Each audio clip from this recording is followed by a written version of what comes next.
I love this walk-on music. I'm a child of the 70s and 80s. It like brings me back. You all have stuck it out. There's still people in the room. I'm going to try to bring some energy and enthusiasm here. It's so great to see everybody. Thank you to all of you for staying. I'm going to talk for just a few minutes, try to wrap up some of what we've been talking about for the last 2 days. And I'm going to start by talking about abundance. So I was at a conference at Stanford a couple weeks ago, maybe last week, talking about the emerging abundance movement.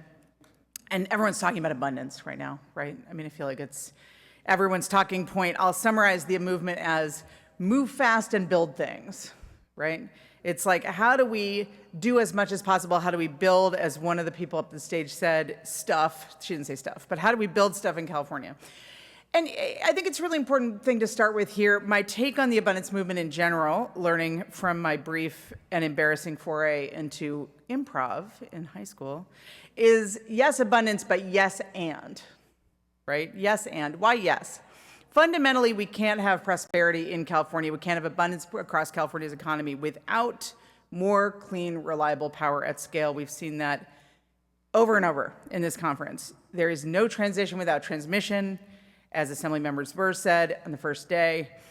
Because of its scale and capacity, offshore wind is a huge piece of that puzzle. It's a critical piece of the transmission puzzle, but it's more than that.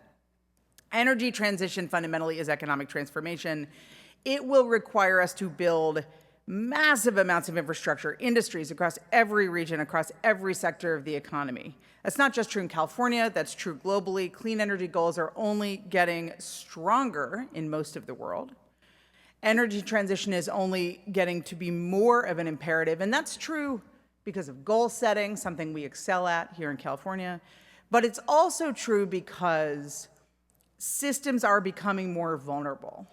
They're becoming more vulnerable to shocks from climate change. They're becoming more vulnerable to shocks from geopolitics. Fossil fuel systems in particular are very volatile and vulnerable in the face of geopolitical change. And that's an opportunity. It's an opportunity to build a clean energy economy. It's an opportunity for California to find models that work and to export those models to other places. It's an opportunity for California to lead. So yes, abundance, yes.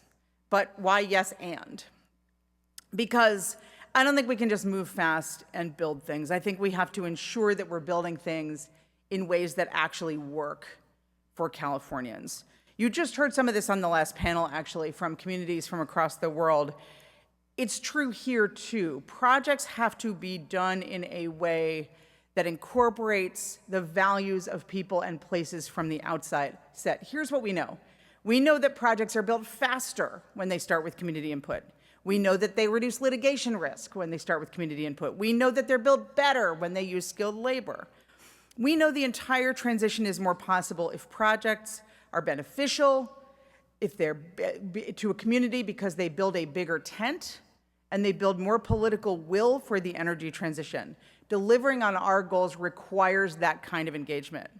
I'll tell you a quick cautionary tale about everyone in the wind industry's favorite topic, which is the solar industry. Solar presents a cautionary tale here. This isn't the first time we've talked about abundance. You'll remember we talked about building fast, moving fast and building things back in the American Recovery and Reinvestment Act when it came to solar. We talked about the need for cheap solar panels. We talked about the need to get them on the ground as quick as possible. How we ended up doing that was innovating here, exporting all of our manufacturing, building elsewhere fast and cheap, bringing stuff back. It did, in fact, create a lot of cheap solar panels on the ground. However, it also created communities across the state and the country that had distrust in our big promises around green jobs, our big promises around economic transformation. We did not deliver on local benefits and local jobs in the solar industry at the level we could have, and that's a cautionary tale, I think, for this industry. Offshore wind has huge potential to drive benefits across California, not just in innovation, not just in installation, but in supply chains, in manufacturing, in maintenance, in operations. Huge opportunity to build out the associated industries that can actually anchor regional economies, create long-term family-supporting jobs, move California to a more diversified and resilient economy, go beyond innovation, go beyond consumption, build out that missing middle. We have an opportunity with this industry to create jobs and economic potential in every region of the state. There's a reason you had that legislative panel yesterday with every region pretty much represented. And there's a reason you've seen maps of pretty much the whole state since you've been here, plus Oregon and Washington. That's because this is a cross-regional, cross-state enterprise. As we used to say when I was in the governor's office, regions rise together. Here in California, this is an opportunity for them to rise. There's something here for all regions, but a lot of my career has been in energy transition and particularly fossil and extractive community transition, and I am super personally excited about opportunities in those places that might otherwise be left behind in a transition, places that have had timber in the past, oil, agriculture, places that are mining, rural economies that have been resource dependent, where their resource is stressed, is hit by climate impacts, is running out, is no longer competitive. Those are the places where economic diversification matters more than anywhere else. And there's a lot of potential in those places from offshore wind because of the wind resource potential, because of the Humboldt port, because of the potential to serve the entire state. This industry has the potential to really create new jobs and benefits in those communities for those who might otherwise be left behind. Oil and gas skills match, for instance, automated control systems, platform construction and maintenance. I'm not making this up. The Gulf of Mexico, people are already doing that crossover from oil and gas. You're already seeing it in Scotland. It's already happening. We could do it here. Benefits not just to workers and communities, but to the land and to the water that we all love. We have a potential with this industry to build a new kind of economy that stewards the land rather than exploiting it. But good green projects don't necessarily drive community benefits. That is a product of strong engagement between developers, the government, community, workers.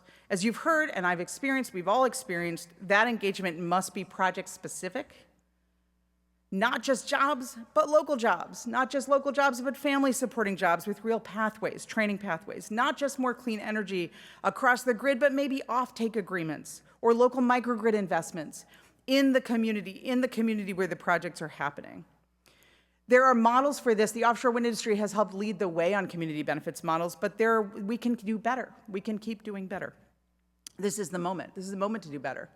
This is the moment to do things differently, to build an economy that values sustainability, that values resilience, shared prosperity across every region of the state. It's a moment where we in California are not in the grips of federal decision-making for these projects. It's a moment for us to act and lead, to show that we can do big things in California, and we can do them in a way that works not only on an emissions model or a tech pitch deck, but for people and places all across this state.